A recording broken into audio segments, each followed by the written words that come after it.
This is CGTN, China Global Television Network.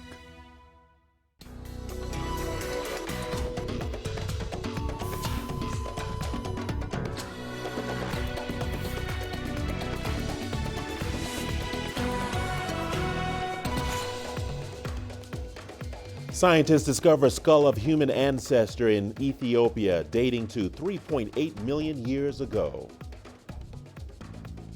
UN draft report flags serious climate change events that could devastate billions of people and last for centuries.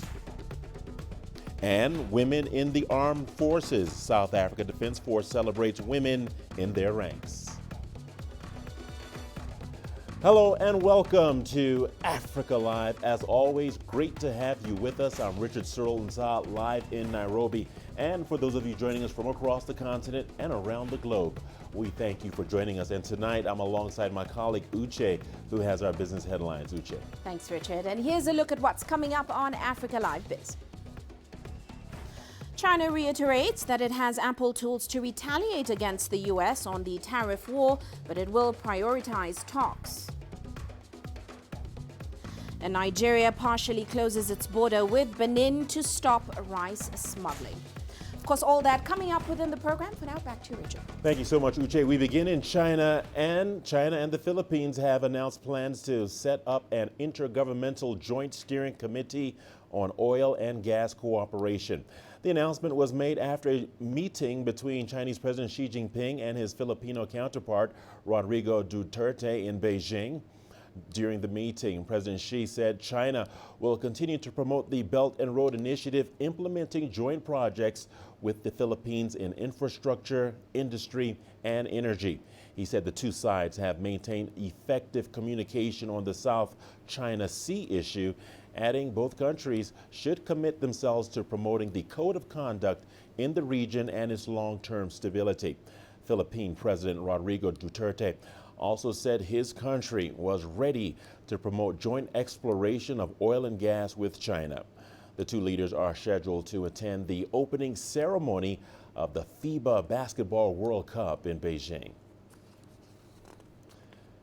And scientists may have just found the missing link to explain where we all originated from. They have discovered a nearly complete skull of an early human ancestor in Ethiopia. The fossil found northeast of the capital, Addis Ababa, lived 3.8 million years ago. It possesses an intriguing mixture of ape-like and human-like characteristics. Scientists say it provides insight into a pivotal period for the evolutionary lineage that eventually led to modern human. Dubbed MRD, the fossil belongs to the species Australopithecus annemsins, which first appeared roughly 4.2 million years ago. It's considered the direct ancestor of Australopithecus afarensis, best known from the famous partial skeleton nicknamed Lucy. This is really a game changer in a lot of ways and answers old questions that we've had lingering around for decades. And we got the answers now from this beautiful specimen that we found from the Woranzo-Milesteri area. MRD and Lucy stand together as watershed fossils for illuminating early human ancestors. Now what we know is that Anamensis was probably the ancestor of Australopithecus afarensis, but their relationship was not linear. It was not like Anamensis disappeared and Australopithecus afarensis arose, but rather the ancestor, the potential ancestor of Australopithecus anamensis and its descendant Australopithecus afarensis actually overlapped in time, at least for 100,000 years between 3.9 and 3.8 million years ago. So this is a major discovery in terms of how we understand the phylogenetic relationships between those two. The evolutionary lineage that led to people's split from the chimpanzee lineage is believed to have occurred more than 6 million years ago. Most fossils evidence related to our origin comes from Africa. Our species, Homo sapiens, first appeared about 300,000 years ago in Africa. Chomrono, CGTN. Scientists believe that humankind's ancestors were spread across a far wider area of Africa than previously thought. Recent findings also suggest there were a diverse number of species. Here are a few spots in Africa where scientists have found human fossils. With the discovery of the 3.8 million year old skull in Ethiopia, the face of the oldest species of mankind has been revealed. But this is only one of many fossils discovered across Africa. Of all of them, Lucy is probably the most well-known specimen. Lucy, a 3.2 million year old skeleton that was discovered in Ethiopia in 1974, is the most complete skeleton of an early human ancestor ever discovered. The remains are housed at the country's National Museum. Decades later, scientists unearthed the 3.3 million year old fossilized remains of a human-like child in Ethiopia's Dikika region. She is believed to have been of the same species as Lucy. The earliest proposed skeleton of the Homo sapiens species, a 300,000-year-old skull, was found in Morocco, while one of the oldest and most complete skeletons of mankind's ancestors, Littlefoot, was unveiled in South Africa. Scientists say Littlefoot's remains are 3.67 million years old. Kenya's north has also proved a paradise for fossil excavators. In 1984, Kamoya Kimeo, a celebrated fossil hunter, discovered Turkana Boy, the most complete skeleton of a walking early man. It was dated between 1.5 to 1.6 million years. Lack of funding, however, continues to hinder archaeological discoveries, rendering it an uncertain endeavor. But findings such as recent ones are vital, shedding light on mankind's history. Wilkisanyabo, CGTN. Well, the Convention on International Trade in Endangered Species regulates buying and selling of animals at risk of extinction around the world. This is done by either imposing outright bans or requiring permits. This year has seen 139 endangered species fall under the protection of the treaty as the conference came to a close. CGTN's Brian Toussaint has this report. It was a big win for Mother Nature as the Convention on International Trade in Endangered Species came to a close. And successful at the end is also that the recognition that there is an urgency to the extinctions that we are facing and that CITES can play a very strong role. 139 wild animal species are now protected from international trade, including sharks, elephants, and giraffes. We have protection for over 100 species that did not have CITES protection before, and new protections for about 6 species. And so this is really exciting. These CITES safeguards put in place will really contribute to the continuing survival of these animals. Baby elephants now cannot be taken from the wild and sold to zoos and circuses. 18 endangered species of sharks and rays are also protected, as they are often hunted for their prized fins. The species will be listed on Appendix 2 of the CITES treaty, meaning trade in products will be controlled but not banned. It's good that it's now recognized that the species are threatened or endangered and trade has to be banned, but it's not good news that they've declined to that point. So we see the otters, for example, having gone to Appendix 1. Some of the turtles that are so popular in the pet trade, particularly in Europe, such as the Indian star tortoise, have now gone to Appendix 1. Giraffes were not left out. For the first time, the international trade of the species, including their body parts, will be regulated. Conservationists say many other factors aside from trade can lead to the eventual extinction of the vulnerable animals. They're endangered by trade, but many of these species, trade is even worse because of the other factors, because of climate change, because of development, and because of habitat loss, such as, for example, the burning of the Amazon. What about the species that are there? And those species are endangered by a lot of threats, including trade, but other threats on top of it. Agreements passed at the conference are legally binding to the signatory states and set standards for global trade and tourism. NGOs welcome the measures taken during the conference, but are now urging states to enforce them. Brian Toussaint, CGTN. Tougher measures in Kenya are helping to counter the high rates of trafficking in wildlife. China's proactive stance against illicit wildlife trafficking in Africa in recent years has also helped Kenya shift trends in this crime. Chinese companies are also helping to sensitize communities living near game parks and reserves about the negative effects of poaching. CGTN's Daniel Arab-Moy has more. Once it roamed across Africa in their thousands, but today the rhinoceros has been driven to near extinction. Years of widespread poaching have devastated northern white rhino populations across the world. Kenya remains home to one of the largest populations of rhinos in Africa, after South Africa, with black rhino populations still thriving in parks. The East African country is a pioneer of the sanctuary approach, placing rhinos in fenced-off areas under the close watch of armed rangers. Human actions continues to threaten wildlife by destroying the places where they live and by using them in ways that are not sustainable. To end the ivory trade, Kenya imposed stiffer penalties for wildlife poaching, but the East African country is not alone. China has since closed its domestic ivory market and banned commercial processing of rhino horns. And they're trying to use something we call indigenous knowledge by trying to get the old people, our fathers, our mothers, our grandmothers, tell us a story. In your times, you lived with so many rhinos, How comes you're able to see them? How comes in your times you never killed them?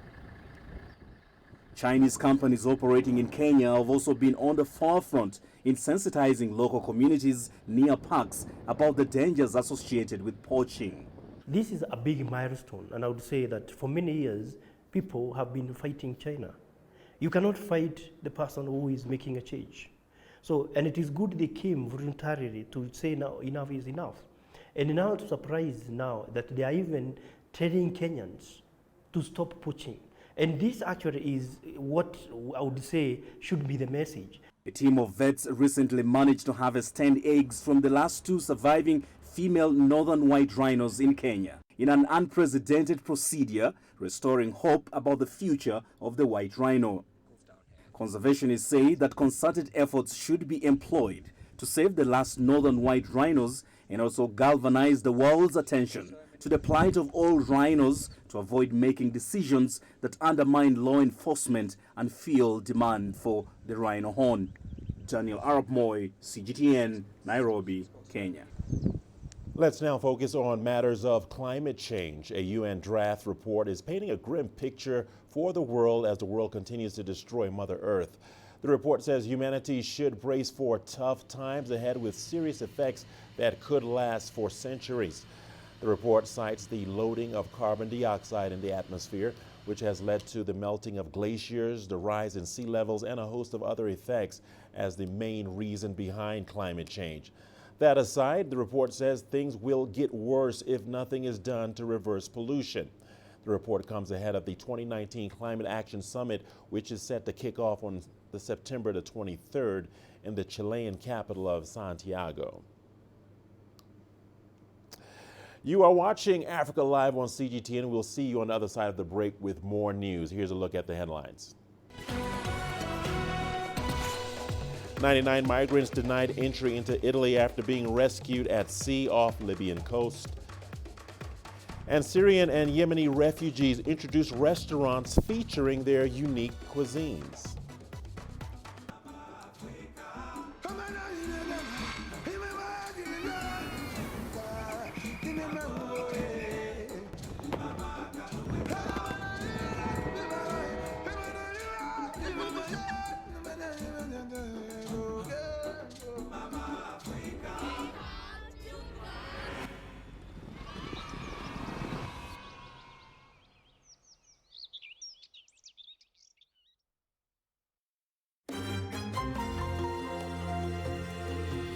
Africa Live. Find your voice.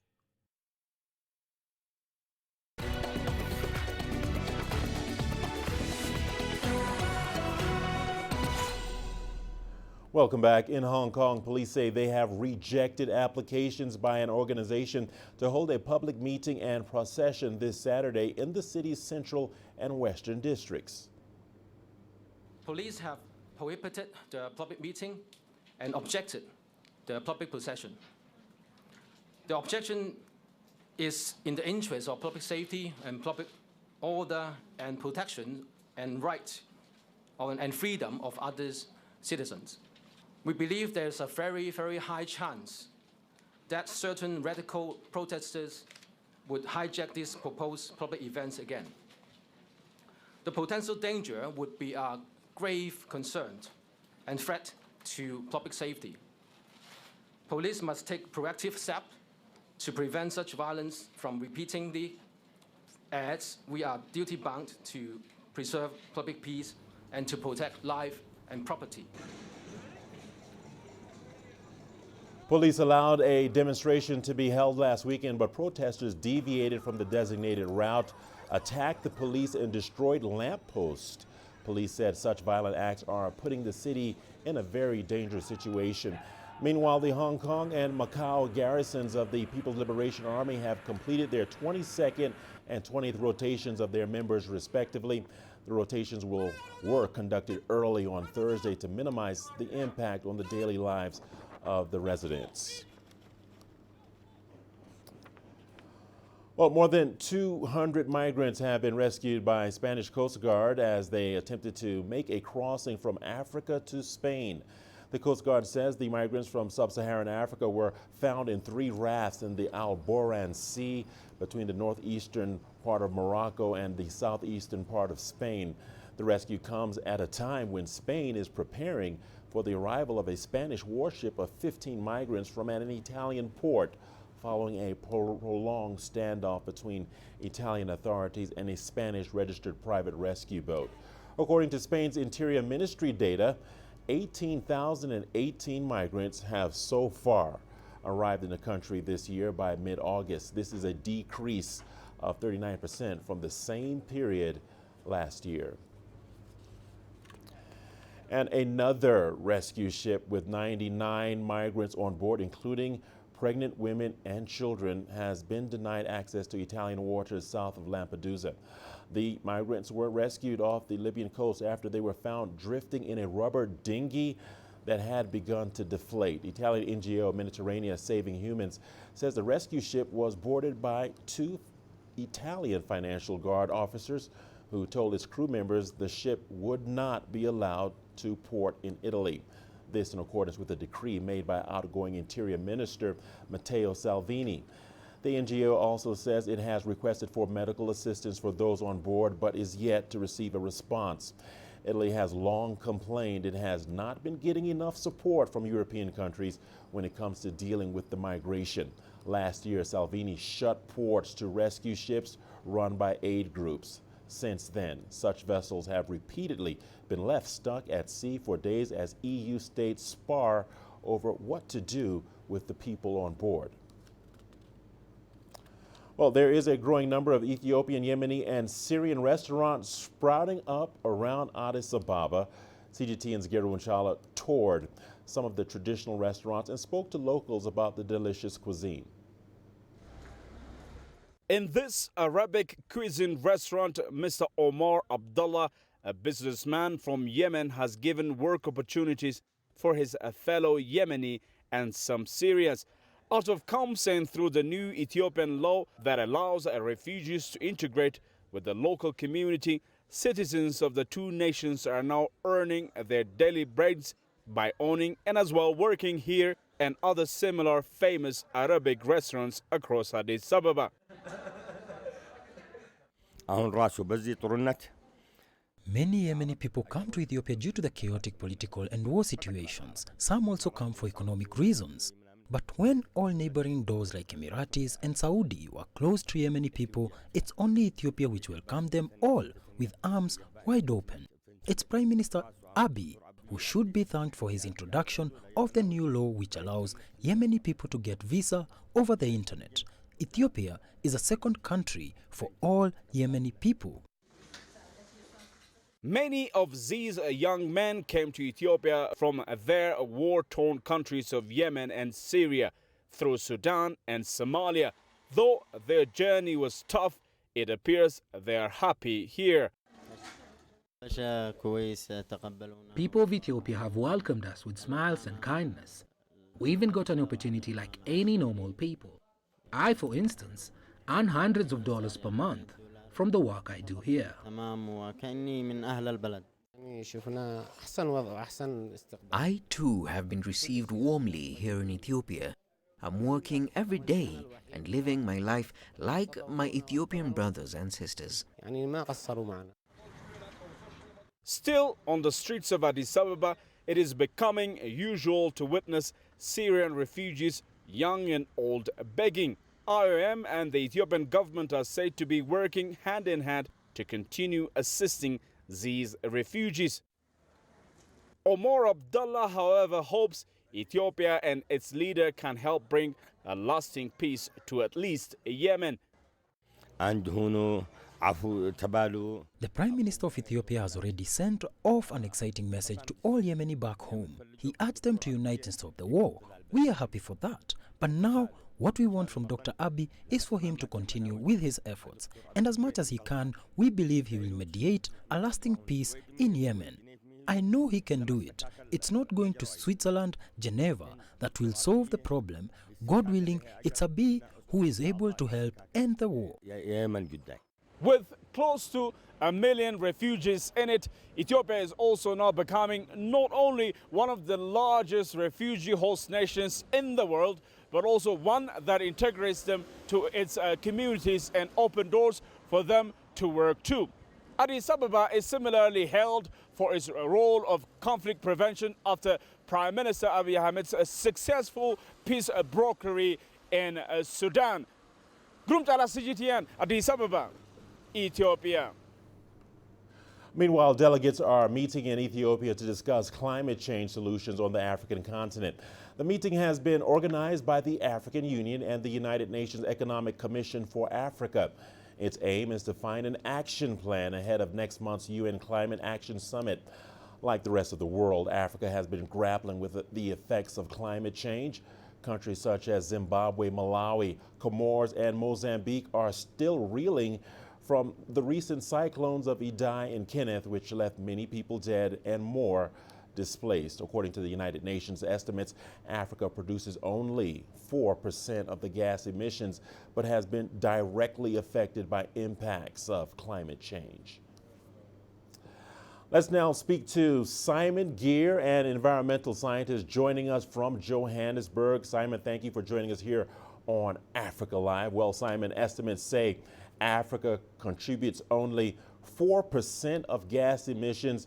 Is there a reason for concern within the continent? Your perspective, Simon.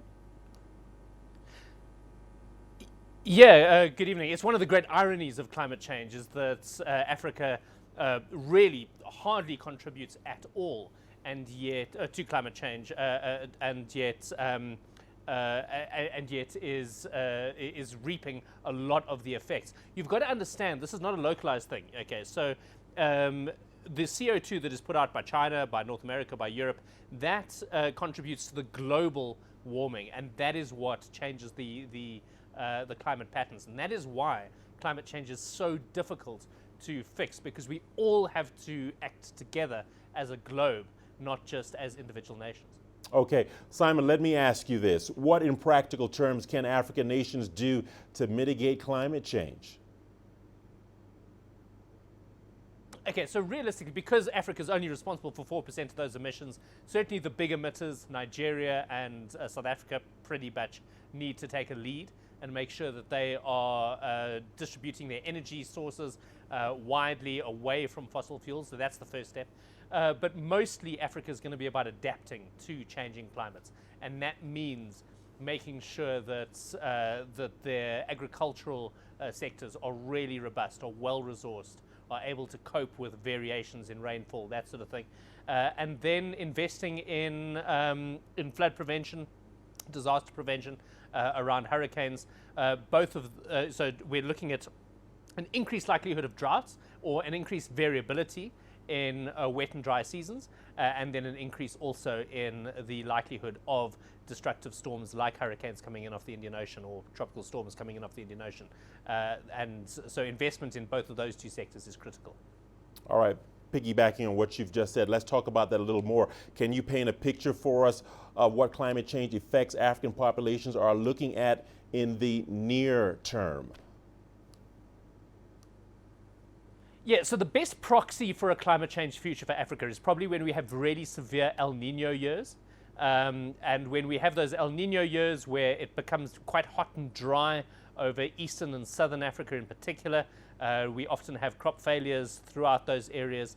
And so we are going to see areas that have historically been the breadbaskets of Africa. So the grain growing areas of South Africa, of Zimbabwe, of Tanzania, Kenya, those sort of areas being less productive, and so a knock-on effect of famine and of increased food prices. And that has a further effect then of social instability. And so there has been plenty of research showing that in those periods where you have this climate-forced increase in food prices, so you get a greater likelihood of food riots, of xenophobic riots, of refugees, all of that type of social instability. And that is what climate change is going to look like for Africa. All right, Simon, my final question before I let you go, though. The African Climate Change Conference closes Friday in Addis Ababa. What are some of the issues the policymakers are expected to make resolutions on? Well, they'll certainly be wanting to send a message to the next COP conference, to the first world countries to limit their emissions, because that's where Africa is. They're a recipient of climate change, not a cause of it. So there will certainly be that type of message that needs to come. I would suspect that there's probably going to be specialist messages from the Indian Ocean Island countries that make up part of that conference, that are worried about sea level rise and those sort of issues. But very much it's going to be about asking the first world, who've largely caused this crisis, to help fund the response to it by the third world. All right, Simon Geer, an environmental scientist, joining us from Johannesburg, South Africa. Simon, thank you for taking time out to speak to us on Africa Live, and we certainly appreciate your expertise on this matter. Moving on, though, every year South Africa commemorates the day thousands of women of all races stood up against the apartheid government's control over the movement of black women in urban areas. The month also presents an opportunity to celebrate and reflect on women's achievements. On Thursday in Pretoria, the South African National Defense Force celebrated the women in their ranks. CGTN's Yulisa Njamela has more.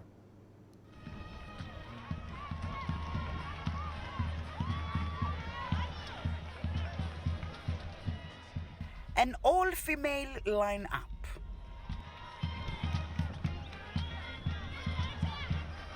Hundreds of women in uniform paraded in the capital city, Pretoria, all in the name of paying tribute to all females serving members.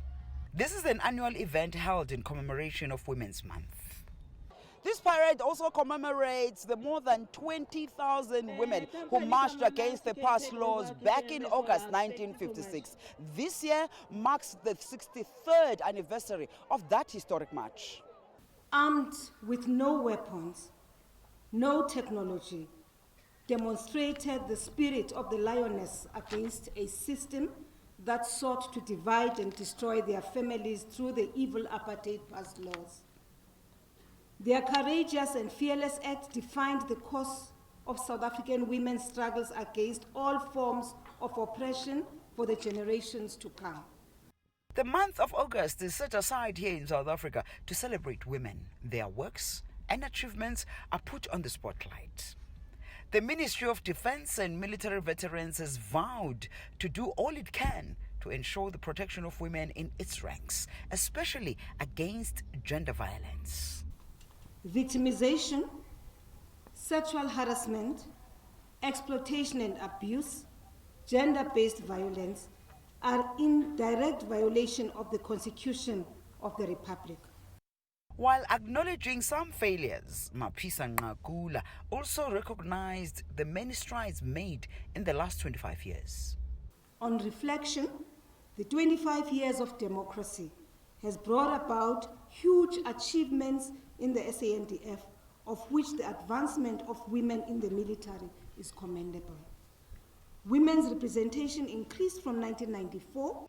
Many more events are expected to be held for the next few days to honor women in this country. You're listening to Jamila for CGTN in Pretoria, South Africa.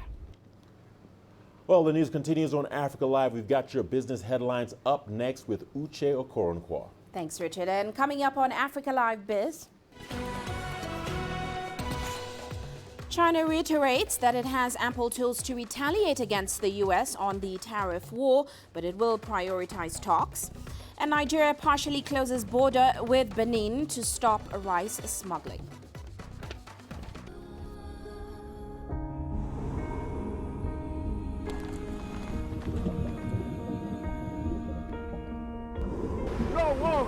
No one again, he can hold in guns. Machine guns from police forces toward the protesters.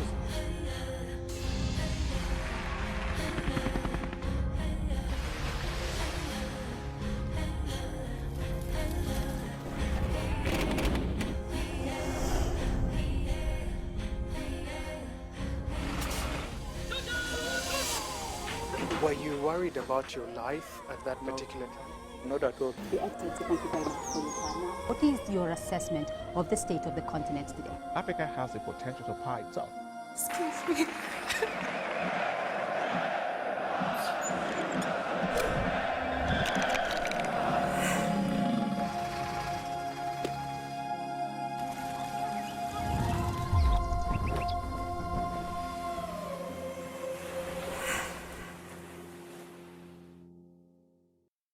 Nigeria is my home. 160 million vibrant, ambitious individuals constantly seeking the perfect self-expression. It is these people who inspired me to be that person that is seen, to be a voice that is heard, and ultimately to be the anchor that I am. I have to tap in, tune in, and turn on the very best qualities within me to deliver the news. I'm Richard Nta, an anchor for CGTN.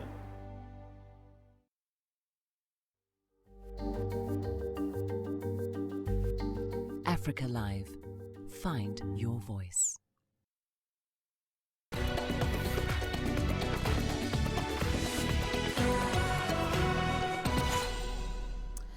Let's start off with the ongoing trade war between China and the U.S. Beijing has ample tools to retaliate against the U.S. on the tariff war, but its priority is talking with Washington to cancel the tariff hikes on $550 billion worth of Chinese goods. That was the word by Ministry of Commerce spokesman Gao Feng. The spokesman maintained that American companies will suffer economic shocks should there be any further escalation of the trade war.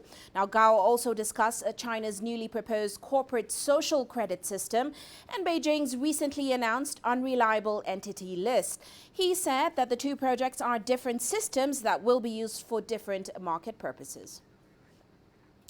Now, the ongoing trade war between the U.S. and China has driven concerns amongst U.S. farmers as President Donald Trump plans to impose an additional 5% tariff on about $300 billion worth of Chinese imports. Well, CGTN's Dan Williams spoke with several farmers about the decision and has this report from Decatur, Illinois.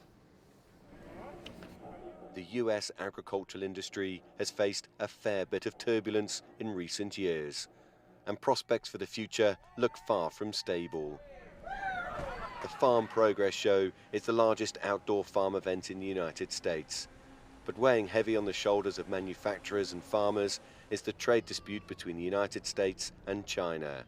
With a further hike in tariffs and retaliatory tariffs from both sides on the way, stress is only building. And there were few signs of a breakthrough at an agricultural policy forum that included US Secretary of Agriculture, Sonny Perdue, who spoke about emergency aid funding for farmers. Farmers are at the point of the spear. They're more productive, they have an export surplus, and the president understands that. That's why he's authorized us to use these CCC dollars to help fill in the gaps until we can get China to come to the table to resolve the trade issues that have been there for years. For some farmers attending the event, there appeared to be a frustration with the apparent lack of progress. as you saw over the weekend with the 5% increase in tariffs on soybeans, that doesn't move our pile. That doesn't get our deal done. And to hear the Secretary say that there's not really any real new news coming out is a little disappointing. This farm show is taking place in the state of Illinois, the largest producer of soybeans in the United States. The trade dispute has had a considerable impact here, with exports to China falling dramatically. Total American agricultural exports to China dropped from $24 billion in 2014 to $9.1 billion last year, according to the American Farm Bureau. A further fall appears likely, with exports down $1.3 billion during the first half of 2019. Adam Nilsson is the Illinois Farm Bureau's Director of National Legislation and Policy Development. He has this message for the region's farmers. You're going to have to make long-term plans based on the fact that you have lost this enormous market. That's not a happy thought right now. The Farm Progress Show demonstrates the very latest technology available in US farming. Visitors can view enormous combines and even pose with NASCAR drivers. But it would appear that this is an industry very much concerned about its future direction. Dan Williams, CGTN, Decatur, Illinois.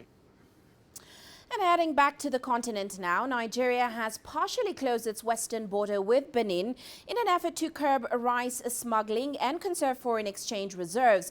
Now, trafficking of the produce has threatened the country's efforts to boost local production. Nigeria recently imposed import controls to improve its self-reliance and to increase its revenues. However, this has led to soaring prices and smuggling in the sector.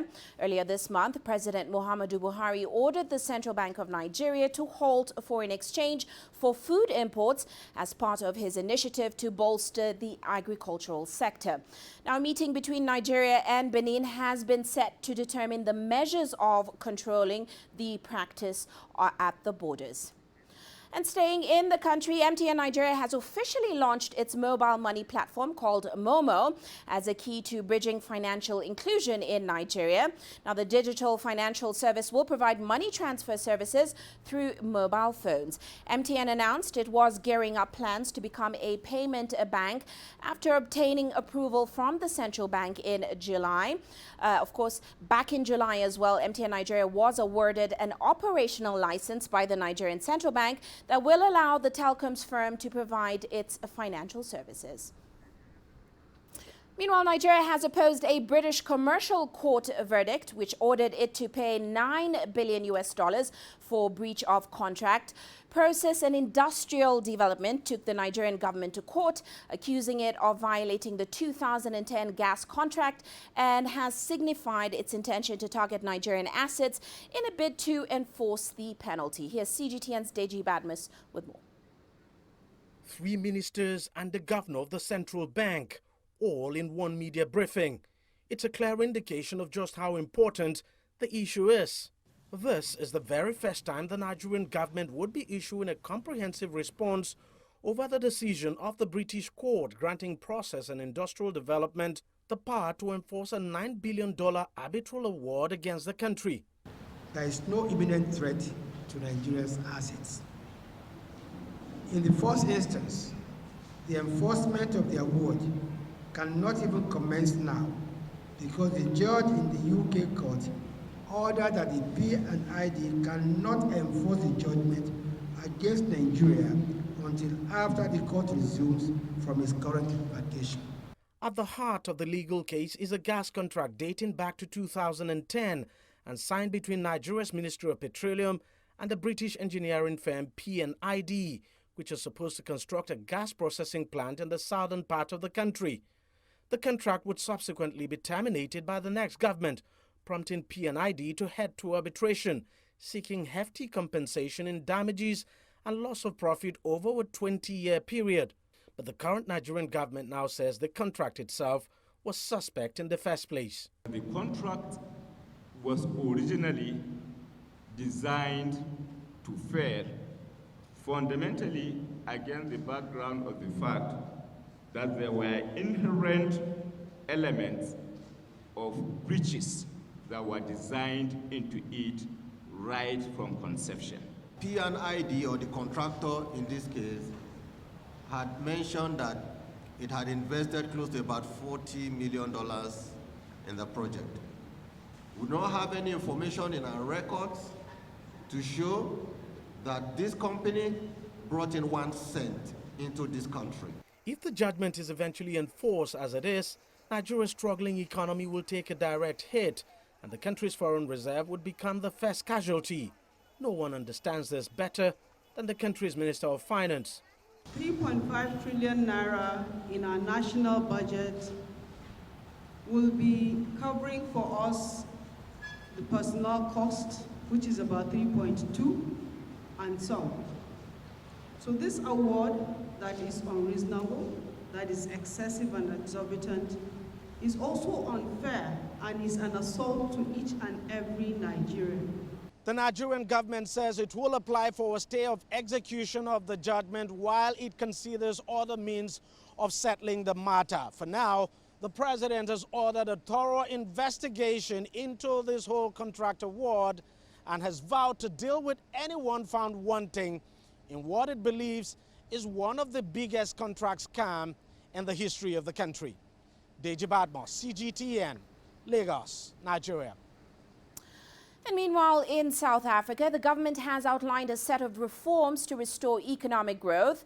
The country, of course, has been trapped in a low-growth cycle and recorded a contraction of about 3.2% in the first quarter of 2019. Now, the economic blueprint is in line with South Africa's National Development Plan, which includes a transformation and inclusive growth. Here's CGTN's Angelo Coppola with the details. South Africa's Finance Minister Tito Mbowene's proposal to lift the economy from the doldrums draws on the National Development Plan to create jobs through transformation and inclusive growth. It also looks at raising some $30 billion for cash-strapped Eskom through the sale of coal plants. The power utility is still the biggest risk to the economy. I think it is filled with a sense of urgency that we have to get into action. It's filled with pragmatism. And it talks about policy proposals that are actionable. The obvious one would be lifting of or easing of visa requirements on immigrants who have skills that the South African economy desperately needs. The Competition Commission has also welcomed the strategy. It talks to their work against collusion, market concentration and predatory pricing. This now presents an opportunity, and if you look at it, it's asking a simple question that how can we make our market competitive? How can you make South Africa competitive? And the ideas that are included in that paper, in our view, are quite progressive ideas. In fact, they do recognize the work the competition authorities have been doing in the past 20 years. The blueprint sets out a path for a growth rate of close to 3%. Economists, however, caution that an economic turnaround will depend on the pace of implementation. Absent the implementation, we can come up with 20 blueprints or economic strategies, whatever we want to call them. It's not going to result in higher economic growth and job creation. So it is in how efficient and how ruthless the implementation of these ideas that have been proposed by National Treasury. The proposals have been open for public comment, but South Africans are still digesting the news. I've heard about it in the news, but I've not read it. But I do hope that there is something in there regarding growing rural economy by supporting rural village entrepreneurs. In order for this plan to be set in motion, it will have to be approved by government before the policy-making process kicks in. But there's no doubt that structured reforms have to be implemented speedily for the South African economy to actually start growing and creating those jobs we need. I'm Angelo Coppola for CGTN in Johannesburg, South Africa. And in South Korea, the Supreme Court has overturned a part of a ruling that sentenced former President Park Geun-hye to prison. The verdict cites procedural problems with the corruption charges. The court also overturned parts of the ruling in the bribery case of Samsung's group de facto chief, who was given a suspended sentence for seeking favors from the ex-leader. Now, the interpretation by the Seoul High Court on what constituted bribes by Samsung is considered narrow and far-fetched. From the original verdict, the guilty part, including the guilty and the innocent part, has been scrapped, and this case has been handed down to the Seoul High Court. We reject the rest of the appeal. 서울 고등법원에 환송합니다. Well, that's all for now on Africa Live Biz. But coming up later on Global Business Africa, we'll be examining the billions Africa loses due to counterfeit drugs. And that's after the World Health Organization raised concerns that many people in East Africa could have been taking fake antibiotics, specifically Augmentin. Now, of course, all that coming up top of the hour. For now, back to you, Richard. Thank you so much, Uche. You are watching Africa Live on CGTN. We've got a lot more amazing, wonderful, and inspiring stories coming your way. Let's take a look at the headlines. Tunisian carpet weaver helps revive traditional weaving methods amid mechanization. Join us in Global Business and see Africa through our eyes.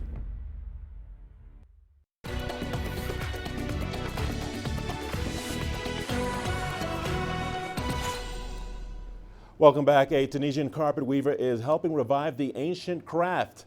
See him as one of the few remaining artisans still making traditional carpets despite the mechanization of the process. Let's take a look. This farm is located in the village of Mansoura, governorate of Siliana, northwest of Tunisia. Siham is not an ordinary farmer. She's feeding her ewes and taking care of the flock to get the best natural wool. Spinning yarn from wool is a long and tiring process for a 47-year-old craftswoman. Though Siham enjoys observing the endless circular movement of yarn. Spinning yarn manually has become rare in our country. I resist this by reviving traditions to guarantee the wool quality. Siham started weaving rugs at 14. She considers loom work as art and dedicates several hours a day to this work. The artisan imagines, realizes, then observes her own patterns on the handmade carpet. When I was a kid, girls in our village had no option but to learn weaving rugs. I left school at 11 and fell in love with artistic weaving. Now, everything has to be perfectly made without flaws. Siham was married in the 1990s. The weaver's family has always encouraged her to work and to further develop the skill of carpet weaving. My wife has dedicated her life to craftsmanship. Sometimes Siham creates impressive pieces. I've never been a selfish husband. I support my wife and I'm aware how difficult this job is.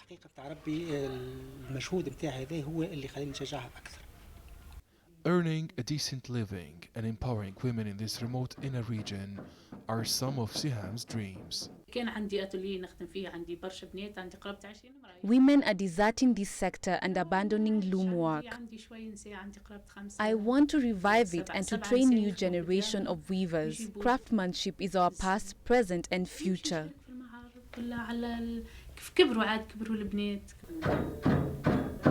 Every day, the artisan wakes up to this sound. It echoes her heartbeat that will remain loud as long as Siham is capable of weaving Tunisia's traditional carpets. Siham has managed to revive a craft that had nearly disappeared from her village and from the whole country. She's determined to sell this unique product in different regions and to export the handmade carpets to Europe, Asia, and other foreign markets. Adnan Shawishi, CGTN, the village of Al Mansoura, Siliana, northwest of Tunisia. The people of Osu, a suburb of Accra in Ghana, are making their annual festival called Homowo. It's a celebration in remembrance of a period of great famine during the pre-colonial era, followed by a bumper harvest in grain and fish. CGTN's Nabil Ahmed Rofai reports from Accra. Margaret Tete and her sisters are getting ready for the Homowo festival. Homowo means to hoot at hunger. The occasion is celebrated by the Ga ethnic group in Ghana with a special meal prepared from ground corn and eaten with palm nut soup.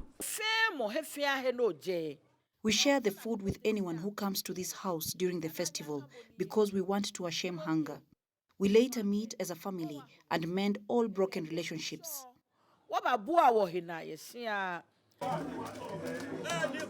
The festival is marked with many rituals performed by the chief of the Ga people and his elders to call for blessings from the ancestors.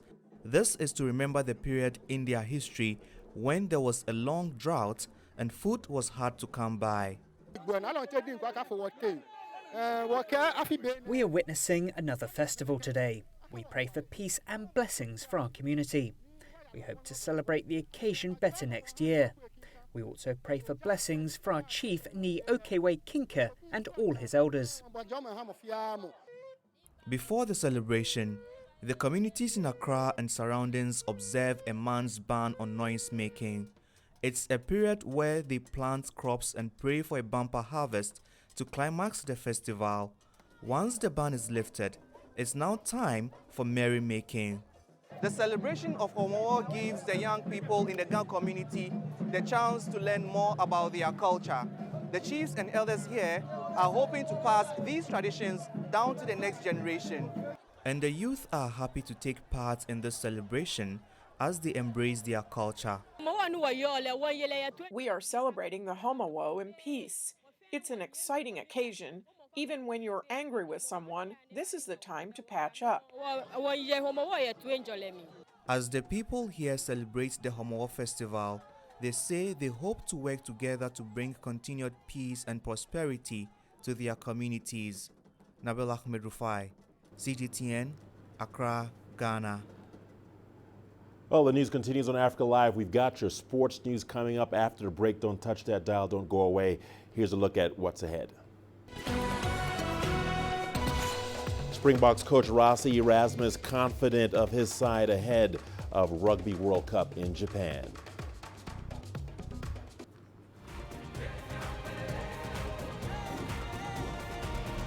Africa Live. Find your voice.